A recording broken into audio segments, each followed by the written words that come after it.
Lupakan soal keberuntungan. Apa yang terjadi di lintasan hari itu bukan sekadar keajaiban, tapi sebuah anomali fisika. Data rahasia telemetri Veda Ega Pratama akhirnya bocor ke publik, dan hasilnya membuat para analis hingga rivalnya terdiam membisu. Bayangkan, bukan agresif tanpa perhitungan, tapi sebuah presisi yang nyaris sempurna tanpa ada satupun gerakan yang sia-sia. Dari posisi 17 ke posisi 6, menyalip 11 pembalap sekaligus bukan hanya soal nyali. Data menunjukkan Veda menguasai hukum fisika, ia bermain di ambang batas gaya gesek dan inersia yang tidak berani disentuh pembalap lain. Manajer Honda pun mengakui, ini adalah manajemen balapan tingkat dewa. Para rivalnya bahkan menyebutnya sebagai hantu. Dia muncul entah dari mana, ujar salah satu pembalap. Tiba-tiba sudah di depan tanpa suara. Di mata mereka, Veda tidak sedang balapan melawan manusia, tapi ia sedang menari dengan batas limit motornya sendiri.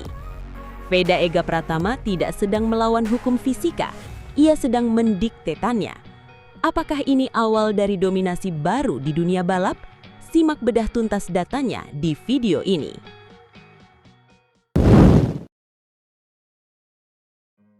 Dunia balap tiba-tiba dibuat gempar. Data rahasia milik Veda Ega Pratama yang sebelumnya tertutup rapat akhirnya bocor ke publik. Data itu bukan sekedar angka biasa, melainkan rekaman lengkap bagaimana ia berhasil menyalip 11 pembalap sekaligus dalam waktu yang begitu singkat. Awalnya banyak yang mengira itu hanya momen keberuntungan, tapi ketika data telemetri dibuka, semuanya berubah. Grafik kecepatan menunjukkan sesuatu yang tidak masuk akal. Di tikungan-tikungan tajam, saat pembalap lain justru mengurangi kecepatan, Veda justru melakukan hal sebaliknya.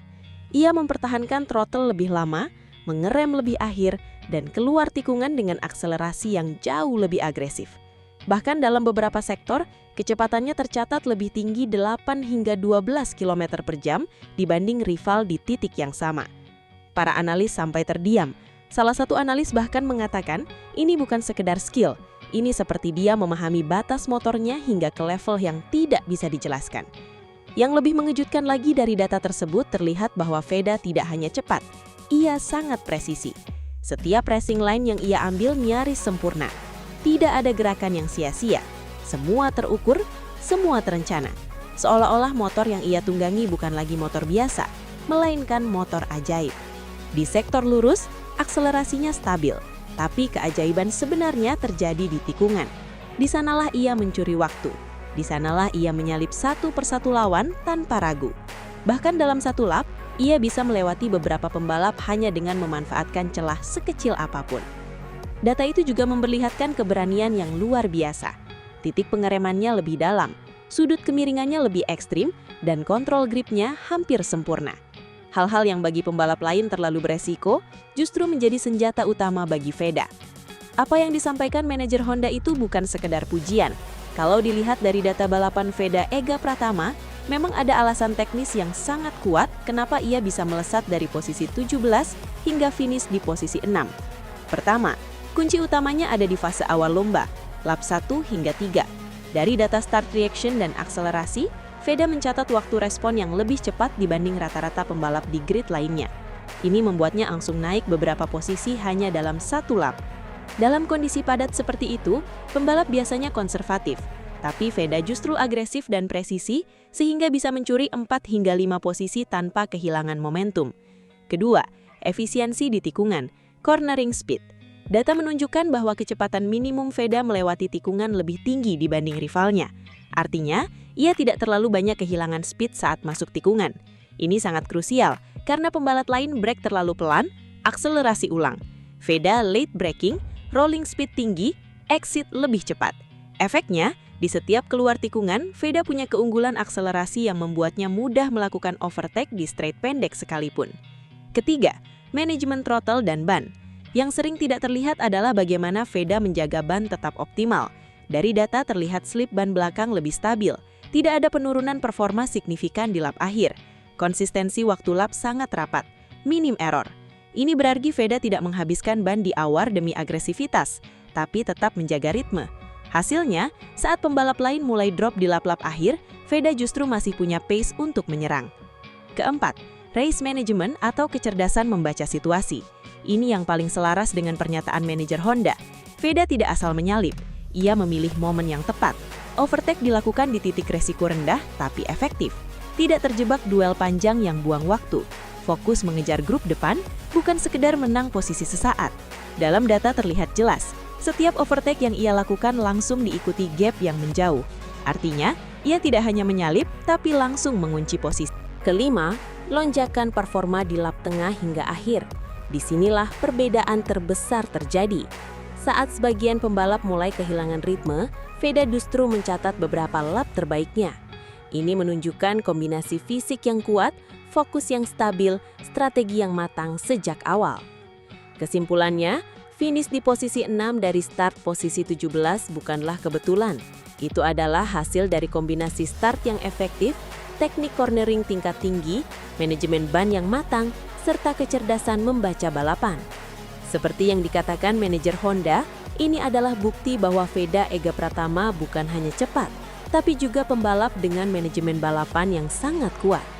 Dan jika tren ini terus berlanjut, posisi top 5 bahkan podium bukan lagi sekedar kemungkinan, tapi tinggal menunggu waktu. Veda tunjukkan manajemen balapan yang kuat dan kecepatan yang baik.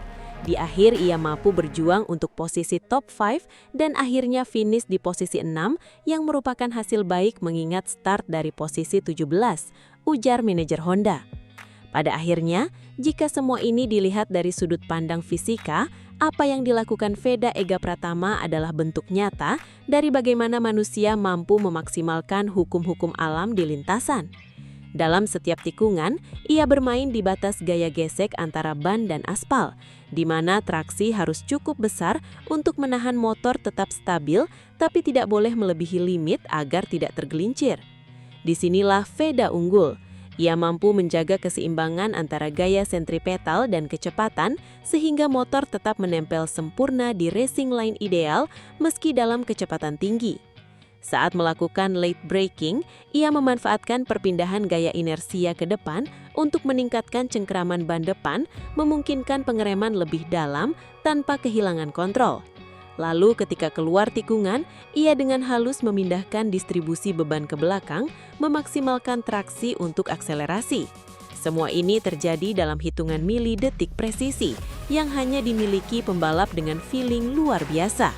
Dan ketika semua variabel fisika itu, gaya, momentum, gesekan, dan energi berhasil ia kontrol secara sempurna, hasilnya adalah sesuatu yang terlihat tidak masuk akal. Menyalip 11 pembalap dan finish di posisi 6 dari start ke-17. Karena pada akhirnya, balapan bukan hanya soal siapa yang paling cepat, tetapi siapa yang paling mampu memahami dan mengendalikan batas-batas fisika itu sendiri. Dan di momen itu, Veda tidak melawan hukum fisika, ia justru menguasainya. Suasana pedok masih dipenuhi rasa tak percaya. Satu persatu pembalap yang menjadi korban overtake mulai buka suara. Bukan dengan nada kesal, tapi justru dengan ekspresi bingung dan takjub. Salah satu pembalap mengatakan dengan napas masih berat, "Jujur, saya bahkan tidak tahu dia datang dari mana. Tiba-tiba sudah di depan saja, seperti melihat sesuatu yang tidak bisa dijelaskan." Pembalap lain menimpali, "Di tikungan itu biasanya tidak mungkin ada yang menyalip. Saya sudah ambil racing line terbaik, tapi dia tetap masuk. Bukan agresif, tapi cepat sekali. Seolah-olah dia muncul begitu saja." Lalu ada yang berkata sambil menggelengkan kepala, "Biasanya kita bisa dengar atau lihat pergerakan lawan, tapi dia berbeda. Tidak ada tanda-tanda. Tiba-tiba sudah lewat. Rasanya seperti melihat hantu di lintasan." Beberapa pembalap bahkan mengakui hal yang sama. "Setiap kali saya pikir sudah aman, dia muncul lagi. Satu lap dia di belakang, lap berikutnya sudah jauh di depan. Itu bukan hal normal." Dan satu pengakuan paling jujur pun akhirnya keluar. Ini bukan soal kalah cepat saja. Ini seperti dia punya level yang berbeda. Cara dia masuk tikungan, keluar tikungan, semuanya terasa lebih